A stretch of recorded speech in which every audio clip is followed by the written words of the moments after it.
2014 নির্বাচন নয় যে আপনাকে কোনো প্রার্থী যে আপনার উপর প্রভাব বিস্তার করবে বা আপনাকে কোনো আইন শৃঙ্খলা বাহিনী বা কোনো গোয়েন্দা বাহিনী আপনাকে যে বলবে যে অমুক প্রার্থীকে ভোটের বাক্স করে দিতে হবে। এটা যদি কেউ বলে থাকে তাহলে তার বিরুদ্ধে ব্যবস্থা আমরা নেব। আর আপনি তার কোনো ধরনের এই অন্যায় আদেশ শোনার বাধ্য নন।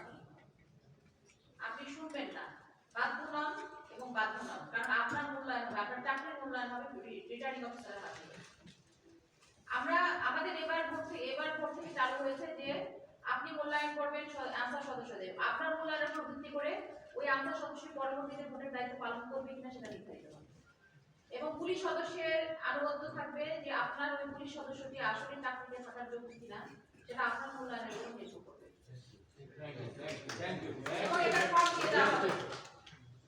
আমাদের প্রত্যেককে ফর্ম দিয়ে দেওয়া হবে। এই ফর্ম আপনারা গোপনীয়ভাবে পূরণ করে সহকারী রিটার্নিং অফিসারের কাছে দিবেন। সহকারী রিটার্নিং অফিসার আপনাদের প্রত্যেকে অথবা প্রিজাইডিং অফিসার যদি নিজে মনে করেন প্রত্যেক প্রিজাইডিং অফিসারের কর্ম দক্ষতা মূল্যায়ন হবে এবং সেই মূল্যায়নের ভিত্তিতে পরবর্তীতে সেই আমি একটু কোশ্চিন করেই বলি, যদি কারো ক্ষেত্রে কোনো ধরনের অদক্ষতা বা কোনো প্রার্থীর পক্ষে কাজ করার মানসিকতা বা কোনো ধরনের অনিয়ম করার জন্য কোনো বিন্দু মাত্র কোনো ধরনের কোনো প্রমাণ পাওয়া যায় তাহলে উনি আর চাকরিতে থাকবেন না।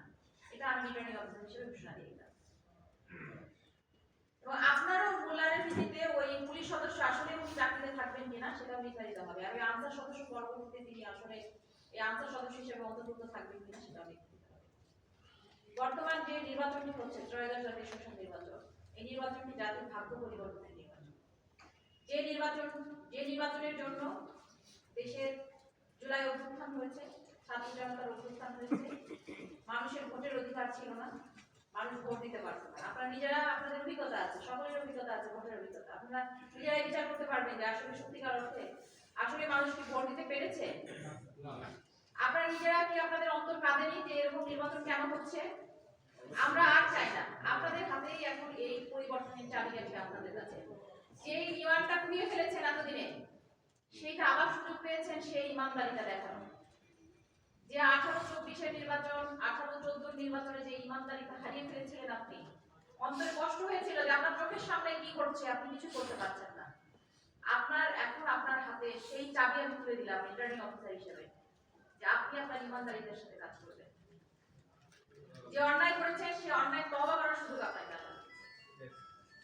আপনি এই তওবা করে আপনি ফিরে আসেন এই নির্বাচনে। আপনি মানুষের আমানত রক্ষা করার যে নির্বাচন, সেই নির্বাচনে আপনি পূর্ণ আন্তরিকতা আপনার ইমানদারিতা দিয়ে এই নির্বাচন তুলে আনেন মানুষের জন্য, দেশের জন্য, আপনার সন্তানের জন্য, তার ভবিষ্যৎ প্রজন্মের জন্য। যে দেশের যে আমাদের যে নির্বাচনের সংস্কৃতি ধ্বংস হয়ে গিয়েছে সেই সংস্কৃতি থেকে আমরা ফিরে আসতে চাই। আমরা আবার আমরা নতুন যে আমাদের যে সঠিক পথ, সিরাতুল মুস্তাকিমের পথে আমরা চলব। আমি প্রথমেই বলবো যে আপনাদেরকে কিন্তু নিরাপত্তার জন্য সরকারের পক্ষ থেকে আমি বললাম যে আইন শৃঙ্খলা বাহিনী মোতায়েন থাকে। তবে আমি ক্ষেত্রে বলবো যে প্রত্যেকটা রিটার্নিং অফিসার, এটা আমি বলবো যে সবাই রিটার্নিং অফিসার এই ব্যবস্থা করবেন। সেটা হলো যে আপনি আপনার যে আনসার সদস্য, কেন্দ্র ভিত্তিক আনসার সদস্য নির্বাচনের পূর্বেই সিলেকশন হয়ে যেতে হবে এবং এই আনসার সদস্য আপনাকে জানতে হবে ভোটের দিন যে আপনি এই চোখ রাঙানিতে আমরা আর ভয় পাবো না, কেউ এসে আপনাকে চোখ রাঙাবে না যে আমার পক্ষে হয়ে কাজ করেন। নো, আপনি আপনার ক্ষমতা এবং আপনার দক্ষতা দিয়ে নির্বাচন করছেন। এই জন্য আমি বলছি যে আপনার সমন্বয়টা একটু আগেই ফিক্স করে নেওয়া দরকার। হলে আপনার প্রিজাইডিং অফিসার, সহকারী প্রিজাইডিং অফিসার যে কেন্দ্রে আপনার দায়িত্ব পেয়েছেন, এই দায়িত্বপ্রাপ্ত কেন্দ্রটি আগেই একটু ফিক্স করে আসবেন আপনি। আর আনসার পুলিশ এবং অন্যান্য যে ভোট গ্রহণকারী কর্মকর্তা এবং পোলিং অফিসার, আমি এটা সহকারী রিটার্নিং অফিসারকে বলবো অবশ্যই প্রিজাইডিং অফিসারদের সাথে আলাদাভাবে এনাদের মিট করার ব্যবস্থা ইনশাআল্লাহ। আজকের এই হাউসে আমরা নানা ধরনের পেপার পত্রিকায় বলছে যে লেভেল প্লেইং ফিল্ড নাই, ভোটের পরিবেশ নাই, কিন্তু আমরা মনে করছি না। আমি রিটার্নিং অফিসার হিসেবে কিন্তু আমি তা মনে করছি না সাথীরা, কারণ আমি মনে করছি যে এখানে সকলেই ডেডিকেটেড এই ভোটটি সর্বোচ্চ পর্যায়ে ফ্রি অ্যান্ড ফেয়ার এবং মানুষের জন্য ক্রেডিবল হবে। টাকা